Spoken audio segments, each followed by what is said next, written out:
Michelle Carter woke up early that morning, just like any other day. The sun was barely peeking through her bedroom curtains, but she was already wide awake. She had a busy schedule ahead of her.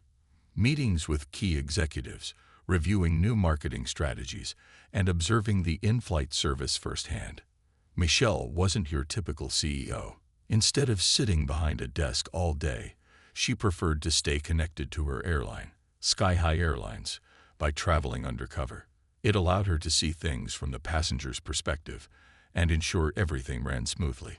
As she sipped her coffee, Michelle thought about how proud she was of what she'd built. From humble beginnings as an intern at a small regional carrier, she worked tirelessly to climb the ranks. Now, at only 38 years old, she was leading one of the most successful airlines in the industry. But today wasn't about celebrating achievements. It was about staying grounded, literally and figuratively. She slipped into her favorite pair of jeans, paired them with a simple blazer, and grabbed her carry-on bag. No designer suits or flashy accessories for this trip. Just another ordinary traveler blending into the crowd. The drive to the airport was uneventful, filled with soft jazz playing on the radio and the occasional honk of impatient drivers cutting each other off. Michelle didn't mind the traffic. It gave her time to think. Her mind wandered to the flight attendants she'd meet today, the pilots who would navigate the skies, and even the passengers whose lives she hoped to make a little easier. That's what drove her, the idea that her work mattered beyond profit margins. It connected people, bridging distances and bringing families together. When she arrived at the bustling terminal, Michelle joined the sea of travelers rushing to their gates. Families with children in tow, business people glued to their laptops, and solo adventurers lugging oversized backpacks, all moving in different directions, yet united by the shared goal of reaching their destinations. Michelle loved watching these moments unfold. There was something beautiful about humanity in motion, everyone carrying their own stories, hopes, and dreams. She checked her watch and quickened her pace.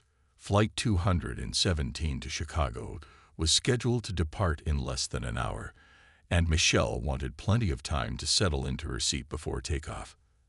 As she approached security, she noticed the familiar hum of activity: agents scanning tickets, dogs sniffing luggage, and passengers shuffling through metal detectors. Nothing seemed out of the ordinary. Little did Michelle know, this routine day was about to take a sharp turn. Her calm demeanor masked the storm brewing just around the corner. A tall man in uniform stood near the gate, his posture rigid and authoritative. His name tag read Officer Reynolds, though Michelle hadn't paid much attention to it yet. What caught her eye instead was the clipboard he held tightly against his chest, along with the stern expression etched onto his face.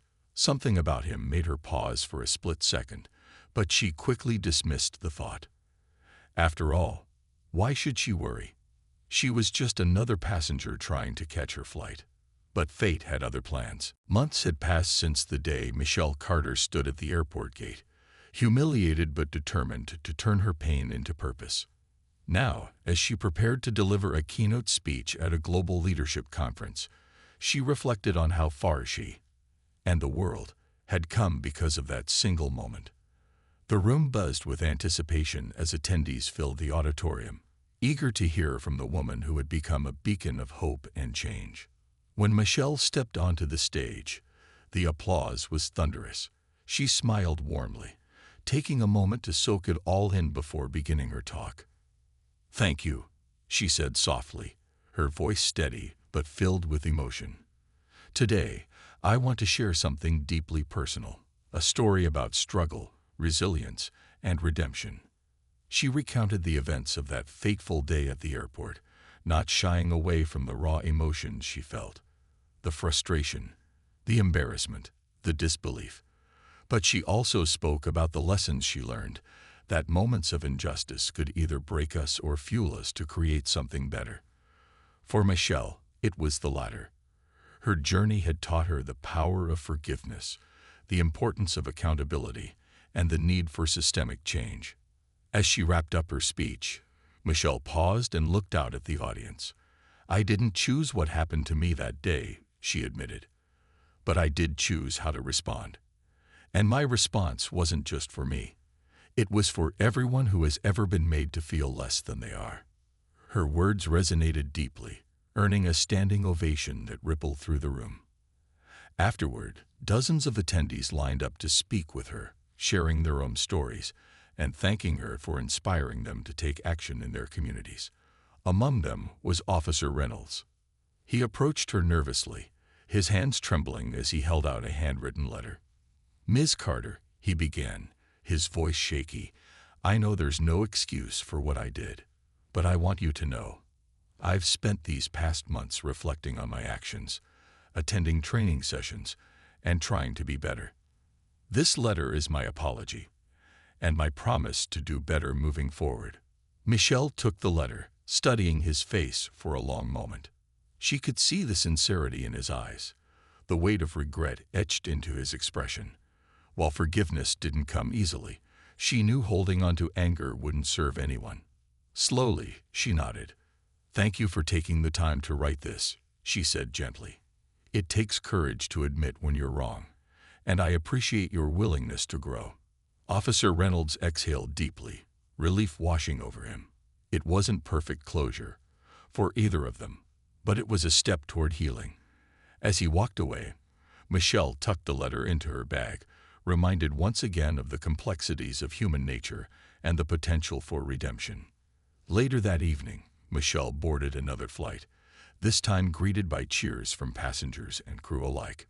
Word of her presence spread quickly, and many approached her to express gratitude for her advocacy work. A young flight attendant handed her a bouquet of flowers, tears glistening in her eyes. "You've given us hope," she said simply. As the plane soared above the clouds, Michelle leaned back in her seat, feeling a profound sense of peace. The road ahead was still long. There would always be challenges to face and battles to fight. But for now, she allowed herself to celebrate the progress that had been made. From policy changes to cultural shifts, her efforts had sparked a movement that showed no signs of slowing down. Looking out the window, Michelle thought about the future, not just hers, but the collective future of a world striving to be kinder, fairer, and more inclusive. Challenges would arise, yes, but so would opportunities to learn, grow, and unite. And as the sun dipped below the horizon, painting the sky in hues of gold and pink, Michelle smiled. She was exactly where she was meant to be, flying high, both literally and figuratively, carrying with her the dreams of a brighter tomorrow. In the days following the incident, the story exploded across headlines nationwide. CEO mistaken for fraud. A lesson in bias, read one newspaper. Another declared, Airline CEO stands up against racial profiling. Social media buzzed with hashtags like #StandWithMichelle and #BiasExpose as people shared their own experiences of being unfairly judged or treated because of how they looked. The public outcry was loud and clear. Something needed to change. Sky High Airlines acted swiftly, issuing a formal apology and announcing a series of reforms aimed at addressing implicit bias within its operations. They pledged to review their partnership with airport security agencies, demanding stricter accountability measures and better communication protocols. Additionally, the airline committed to hosting workshops on diversity and inclusion for all employees, from flight attendants to ground staff, ensuring that everyone understood the importance of treating passengers with dignity and respect. Meanwhile, the police department responsible for Officer Reynolds launched its own internal investigation.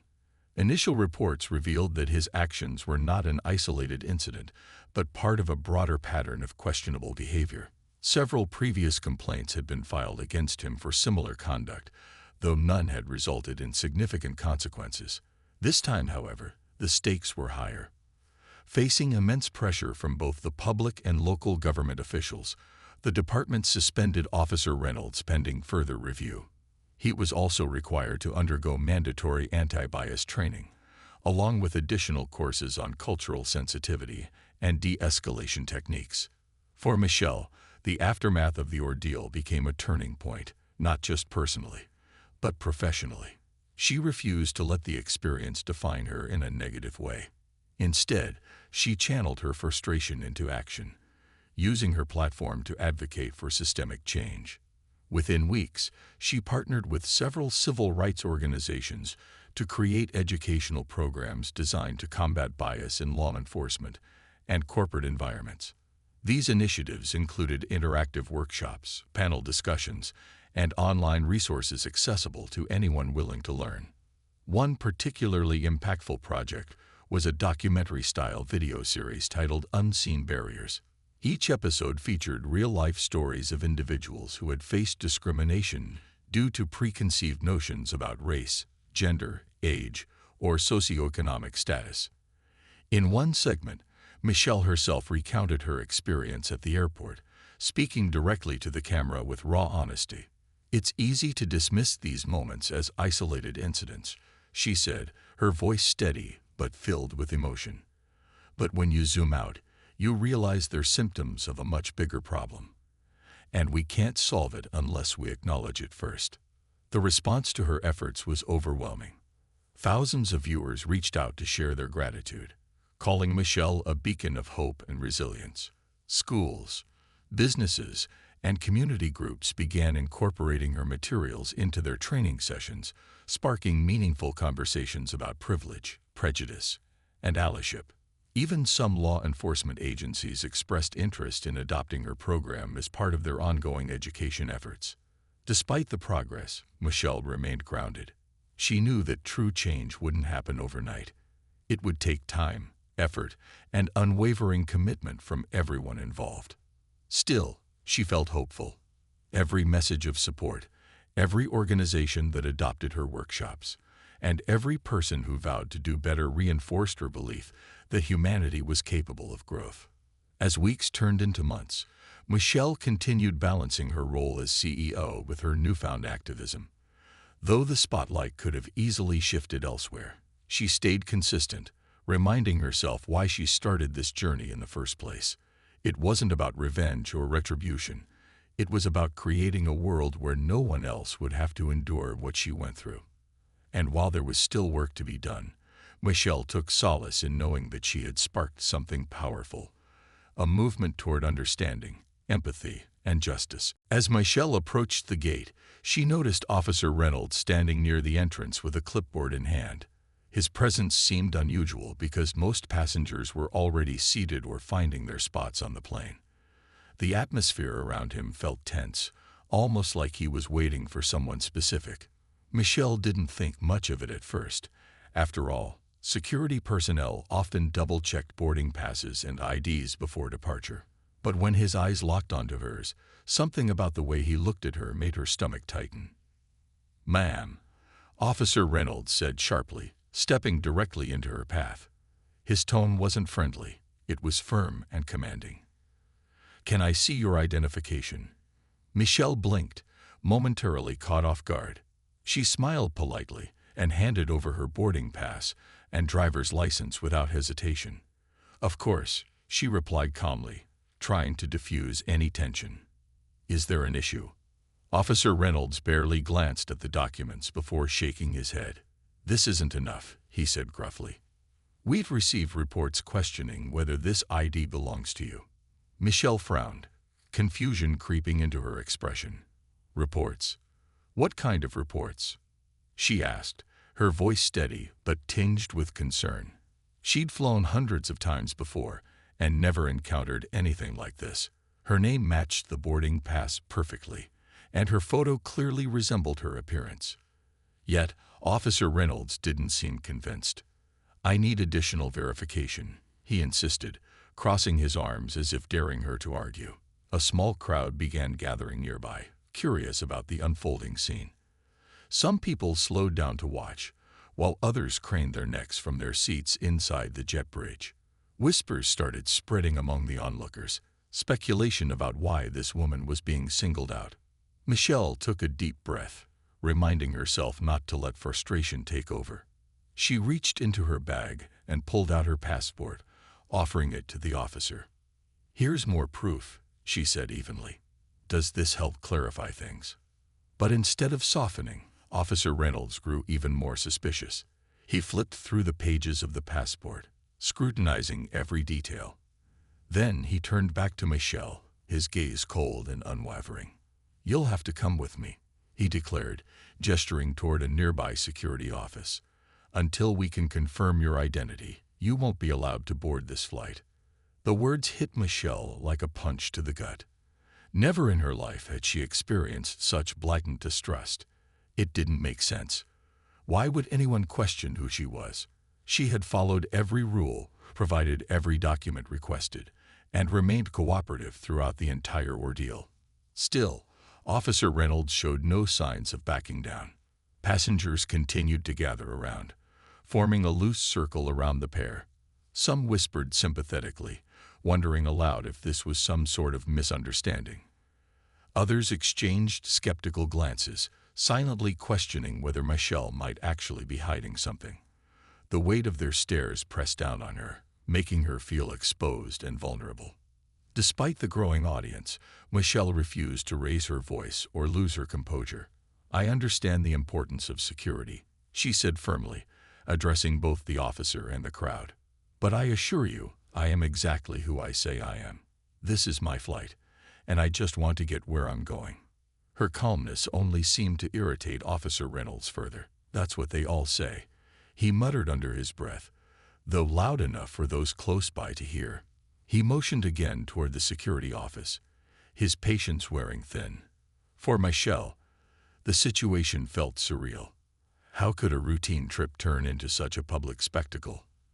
And why did it feel like nothing she said or did would convince him otherwise? With no choice but to comply for now, Michelle reluctantly followed the officer, acutely aware of the dozens of eyes watching her every move. Every step felt heavier than the last, each one dragging her deeper into uncertainty.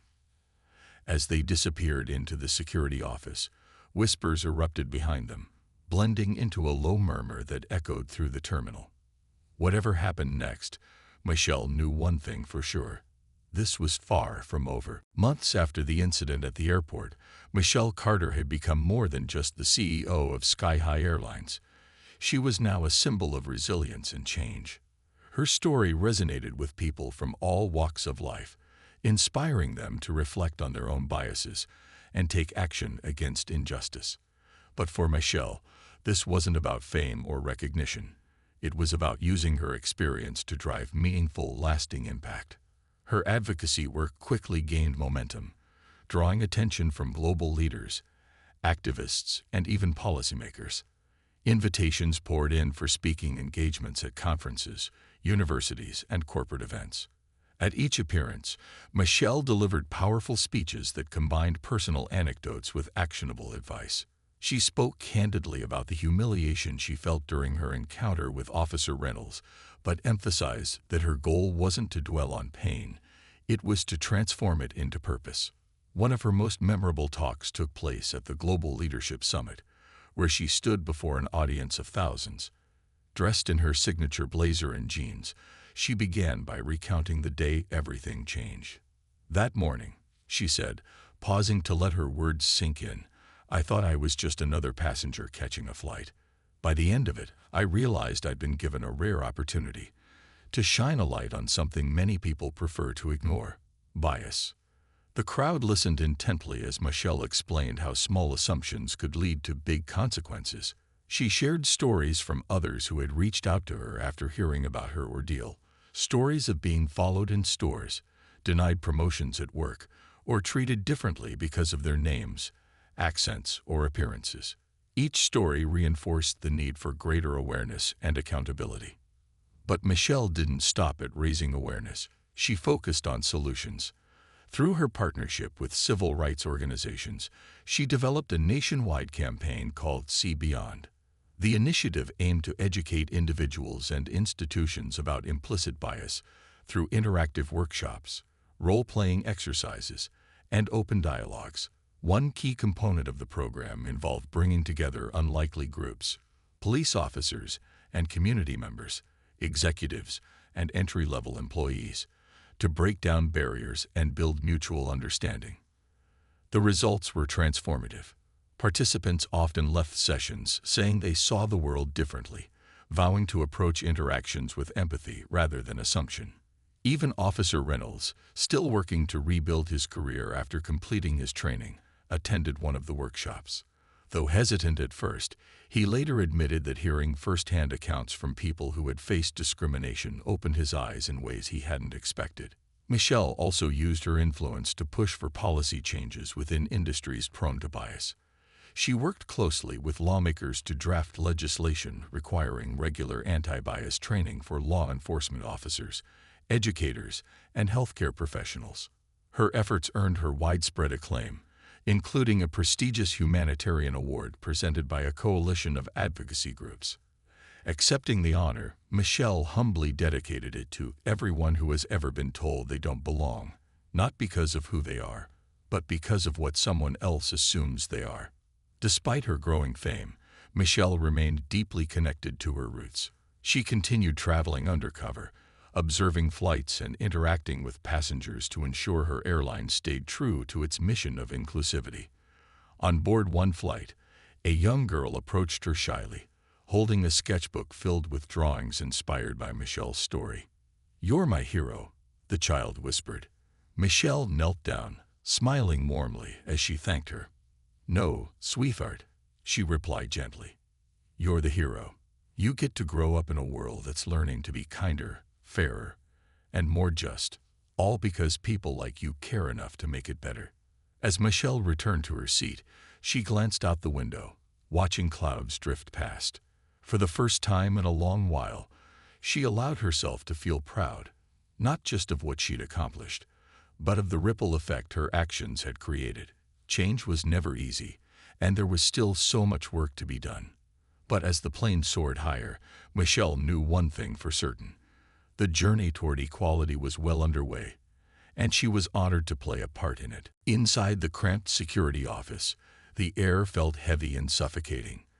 The fluorescent lights buzzed overhead, casting harsh shadows on the walls. Michelle sat stiffly in a plastic chair, her hands clasped tightly together in her lap. Officer Reynolds stood across from her, his arms crossed and his expression unreadable. He flipped through her documents again, though it was clear he wasn't convinced. His skepticism hung in the air like a storm cloud, refusing to dissipate. "This still doesn't add up," he said finally, slamming the passport onto the desk with unnecessary force. "How do I know these aren't fake? People forge IDs all the time." Michelle's jaw tightened, but she forced herself to stay calm. "These are legitimate documents issued by government authorities," she replied evenly.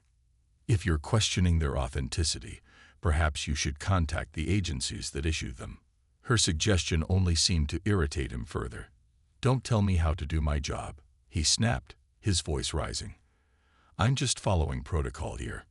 You'll need to wait until we can verify everything." The accusation stung. Michelle had always prided herself on being cooperative, but this felt different, personal, almost. She couldn't shake the feeling that if she were someone else, someone who looked different, none of this would be happening. Her mind raced as she tried to figure out what to say next, but before she could respond, the door to the office flung open.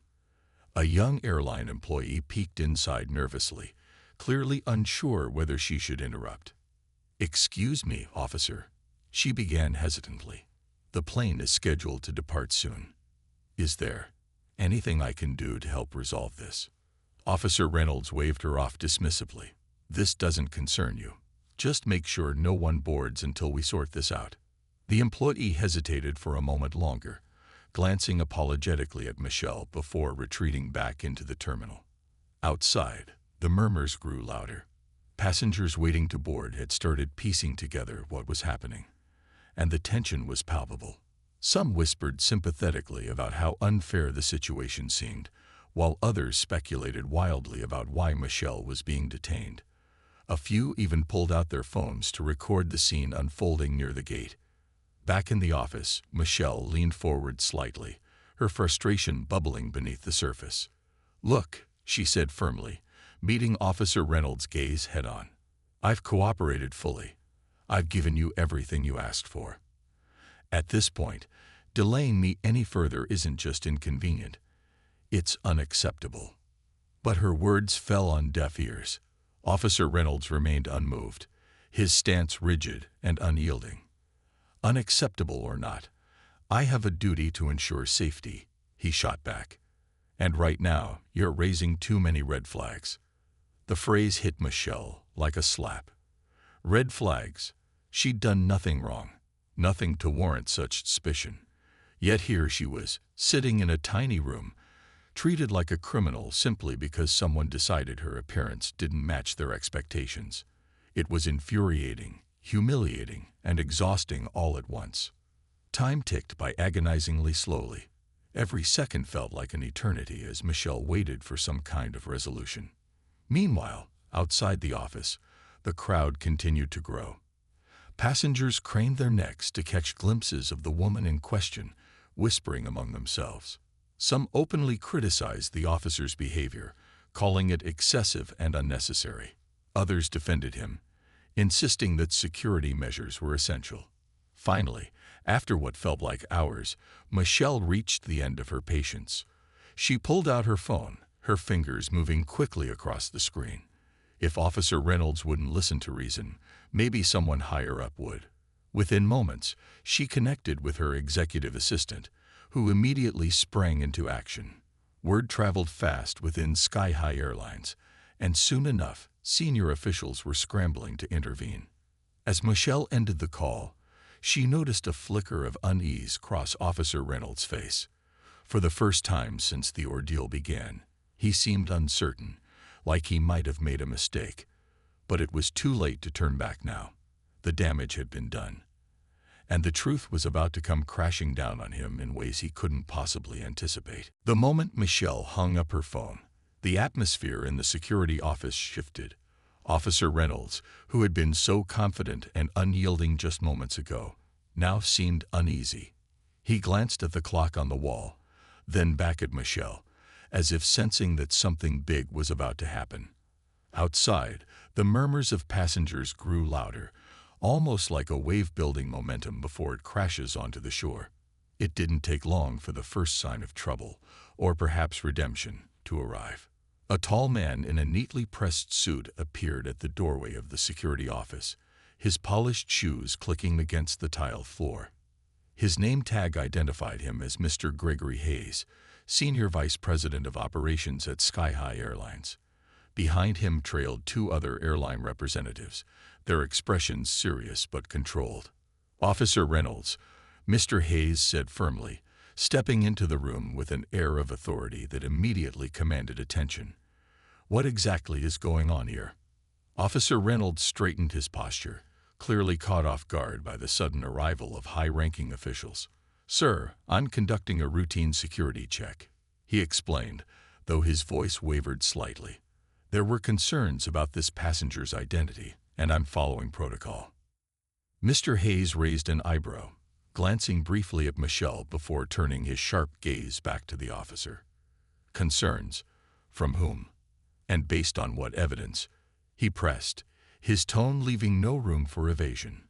Before Officer Reynolds could respond, Michelle spoke up, her voice calm but deliberate. "I've provided every document they asked for. My boarding pass, driver's license, passport. None of it seems to satisfy him." Mr. Hayes nodded thoughtfully, then turned to one of the representatives accompanying him. "Did we receive any reports about suspicious activity involving this passenger?" he asked pointedly. "No, sir," the representative replied without hesitation. "Not a single flag or alert." Turning back to Officer Reynolds, Mr. Hayes crossed his arms over his chest. "So let me get this straight. You detained one of our passengers, not because of credible evidence, but because of what?" "A hunch." The officer opened his mouth to defend himself, but the words died on his lips when another figure entered the room. This time, it wasn't just another airline executive. It was someone whose presence sent shockwaves through everyone present. The woman who walked in wore a tailored blazer and carried herself with undeniable confidence. Her eyes scanned the room, locking onto Officer Reynolds with a piercing intensity. "Is there a problem here?" she asked coolly, her voice cutting through the tension like a knife. For a split second, confusion flickered across the faces of those gathered. Then realization dawned on them.